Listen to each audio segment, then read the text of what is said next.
Hello everyone, this is LW Gaming and welcome back for another Future Langrisser series installment. This one will be covering the update that we'll be getting in Global, Trails in the Dark collab, or some people prefer them as Kuro no Kiseki collab, if you're translating this from Japan. So anyways, we finally getting ourselves the collab at last, like after a long wait within the global version of the game. And we're finally getting these three characters that we have highly anticipated from the Trail series. So anyways, we're gonna take a look at what we will be getting in the next major update, which will drop in a couple weeks from now. By the time of recording, today is April 15th. I decided to record this a week early, more than a week earlier in advance, so that way I do not forget about this. So hope you all understand how I managed to do this kind of stuff now. So I basically do the recording in advance and then release them at a later time. That's what I'm thinking about doing because honestly, doing it this way will be much better. So that way it'll ease up my workload for a long time. So anyways, let's move on and see what we got. Okay, I had a cough there. Okay, here we go. So anyways, this major update, obviously this is a collab. The major update banner that we're getting for this week is of course Agnes and Echelon, I believe. Or Echelon, I don't know how you pronounce that, but anyways, these are the two units that are summonable in this event or in this major update.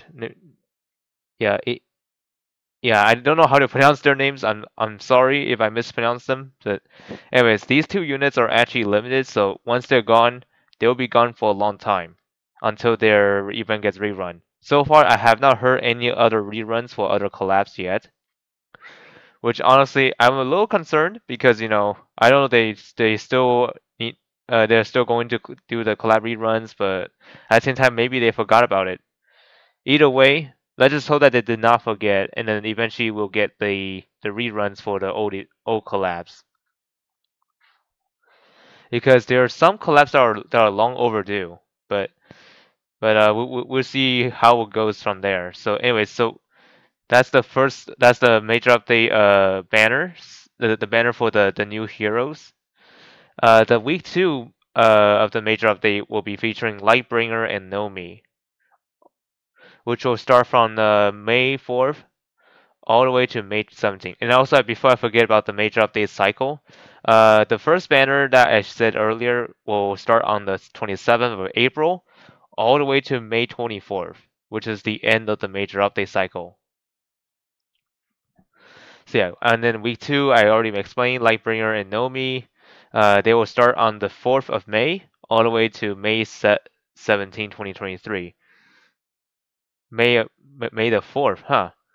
Sounds familiar, right? Well, in case you guys aren't getting this info, May the 4th means May the Force from Star Wars. Yeah, yeah, that day is literally Star Wars Day. Kind of coincidence, right? Like Lightbringer, Star Wars. I don't know, somewhat related, but not exactly the same thing. Just to let you know. All right, on the third week, we're getting like some usual banners, which is the Clotaire, Lucretia, and Maya, as well as the Langrisser 1, 2, and 3 Wish banner, starting on the 11th of May, all the way to May 24th. And as you can see here, we are still getting this Wish banner every time when a major update comes in. However, keep in mind, those banners aren't exactly in the right order, so just keep this as a grain of salt. Like take this as a grain of salt, and yeah, if it appears wrong, then that's fine because as long as it's not showing anything that's misleading, that is. And then on the fourth week, it'll have two Destiny banners. I mean, in the previous major update or the update that we are right now, has some banners have shifted. Like there's that one banner that's like Varash, Archon, and Night of Mystery. Those banners were supposed to come on the fourth week, but instead they come to the third week early, to 1 week early. I mean, so yeah, you sometimes you do need to expect those changes. when you think about which banners are what. So anyways, let me continue. So anyways, the two Destiny banners on week 4. The first one is featuring Oboro, Young Jessica, and King of the Red Moon. And then the second Destiny banner features Lana, TRS, and Rachel. And these will be running on the 18th of May all the way to May 31st. So in case you guys still miss those units like in the Destiny lineup, don't be afraid to pull for them because especially Lucretia, if you have not already, Lucretia is actually still the best mage out there for both PvE and PvP. And then for Oboro, yeah, I don't see the reason why you wouldn't want to pull him if he's the only one missing. And in fact, we'll explain more about the details of about why Oboro is a must-have now at a later in this video, and you'll see why. And also there are other units, and if you're still missing them, then yeah, don't be afraid to pull for them. As long as they're on Destiny, that is. All right, next up we got to take a look what has changed and what events to expect. So, anyways, there are two events for this major update. The first one is the collab event, of course. Every major update that has the collab will have this event. And of course, the somewhat like grindy event that had to do with the guild, Dimensional Expedition is making a comeback in this major update. And also, there's one change that a lot of people have requested at least in the Discord official server, saying that would it be possible to go from the heroes page to bond page? Well, I'm happy to say that this major update makes that suggestion possible. So yeah, as you can see here, in this major update, you will now be able to move from hero page to their bond page. So yeah, this is a huge improvement if you're trying to build your units and trying to awaken them, and you just need to use up more time than is necessary to get to the bond page. Yeah, that kind of time can now rest because you can now transition from hero page to bond page with just one simple button. Yep, lots of good. This is a one good quality of change, and is a good step in the right direction. I mean, not good step, one step to the right direction. All right, next up, and this is the one where I'm talking about why Oboro is a must-have now. So, anyways, let me dive right in. It's because Oboro got his new exclusive equipment this update. So, anyways, Oboro's exclusive does it gives him 10% more HP, and also when using focus element, if the unit has a special effect from a fusion power, then gain one extra stack of Draco Morph, which is his dragon stack. When attacking and entering battle, minus 30% damage taken and minus 30% reflect damage taken. So as you can see here, Oboro's exclusive makes him pretty dangerous. So like for one, he can now transform to his dragon in his full form in 2 turns instead of the usual 4 that we all have. Well, as we all like got used to it back in the day. Now this has changed. Oboro now only needs 2 turns to fully transform into his full dragon form, which honestly it could be quite interesting to see in Apex playoffs. All right, next up, I believe is Liana. Liana's exclusive is, I believe, the armor, based on looking at the picture. So, anyways, a lot of people say Liana's exclusive is a bit of a niche, I would say, because honestly, this exclusive isn't bad either, but it is also not that useful. Just to let you know.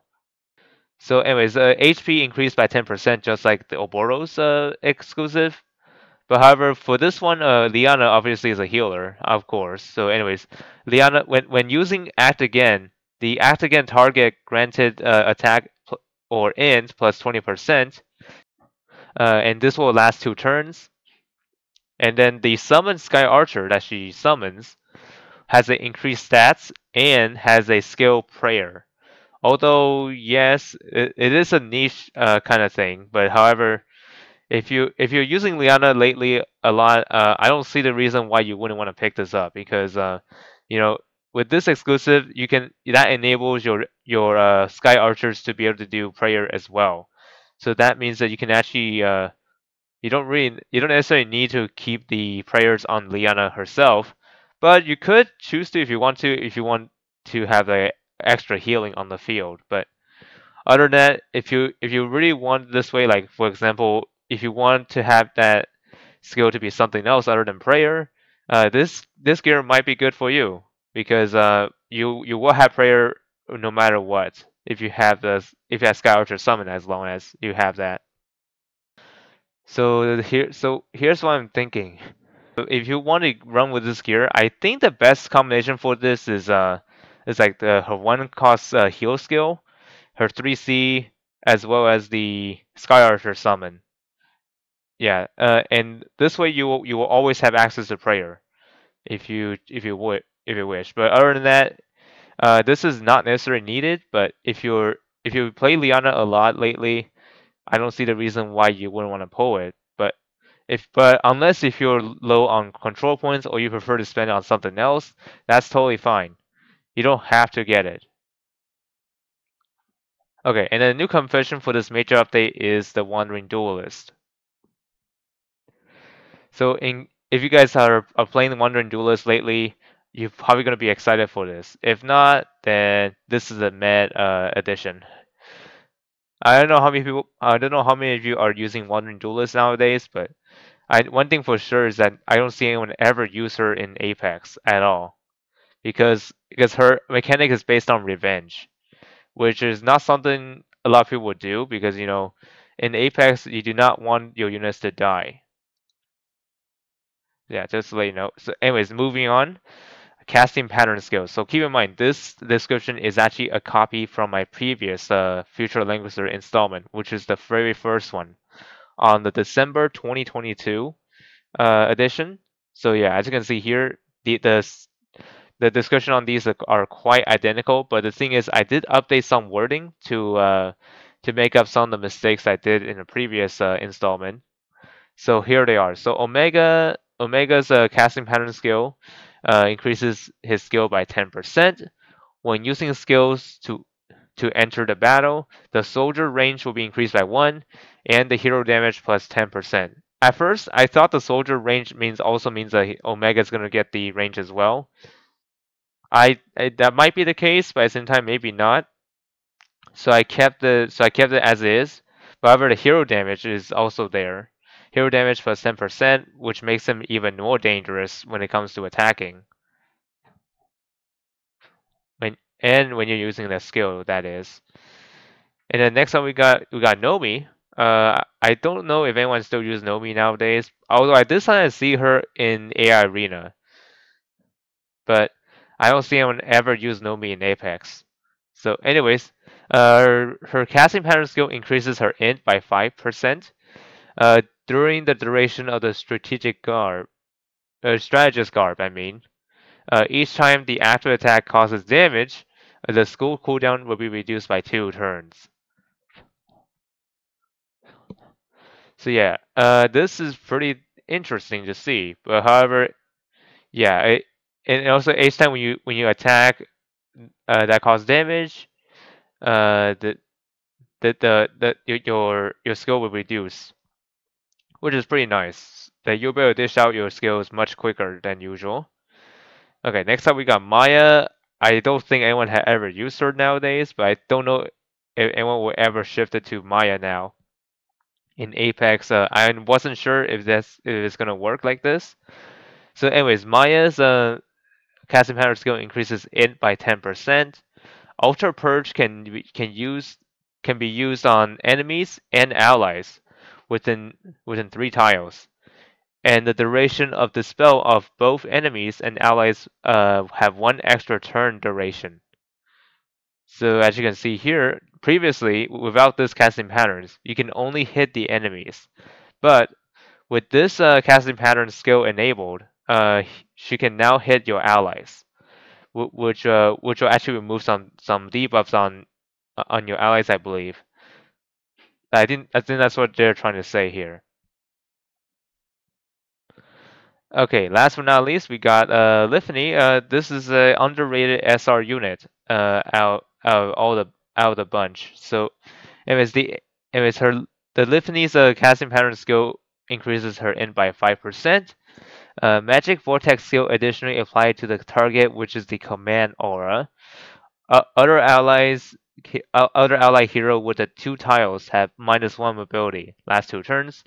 And don't get this confused here. So in case you guys didn't get what I said, I gotta do a breakdown on these. So on this kind of casting pattern. So basically, the bomb that Lifney put on the enemies will be the command aura that will apply to them, not your allies. Just to let you know. So anyways, the other ally heroes that what I mean by this is that the enemies that are within the unit that has the bomb, they will get affected by this command aura.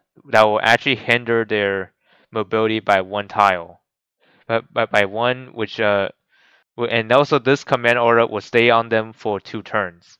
So as you can see here, Lifney is going to be quite dirty when it comes to this casting pattern skills. But other than that, if you're still using Lifney, rise up because Lifney is going to be an excellent addition to your team, if you know how to use her. That is. Okay, and then now before we wrap up this video, I just wanted to let you all know about the reminder of the next major update after the collab goes away. So yeah, the next major update is going to be featuring a single unit that's actually going to be in the game after the collab goes. So anyways, some guys might be asking, what's the deal with her? Well, I gotta say, she is a darker version of Yanni, also known as a Dengelmo. And also, not only that, she is the new faction buffer for Heroes of Time. Some of you guys might be asking, what? Wait, isn't she a collab unit? Well, theoretically, no. She's not a collab unit, but she happens to be the new buffer for that team. So yeah, if you're really looking into the Heroes of Time team, and if you want a new faction buffer, Awakener is the one that you should probably pull for. And also keep in mind, Awakener, since she is the only hero that's been released in the next major update, it's a possibility that the condition of pulling her will be similar to Watham because it's on the singular banner. And speaking of Watham, he's also going to be reappearing in that update as well. So if you're still missing him for whatever reason, this is a good opportunity to get him because he's still broken as the first day he was launched. Anyways, that's it from me for this installment of Future Langrisser. See you all in a couple of weeks, and also keep an eye out for the community poll that will be launching very soon. Or actually, by the time of the scheduling, it might be out by now. So, anyways, see y'all later.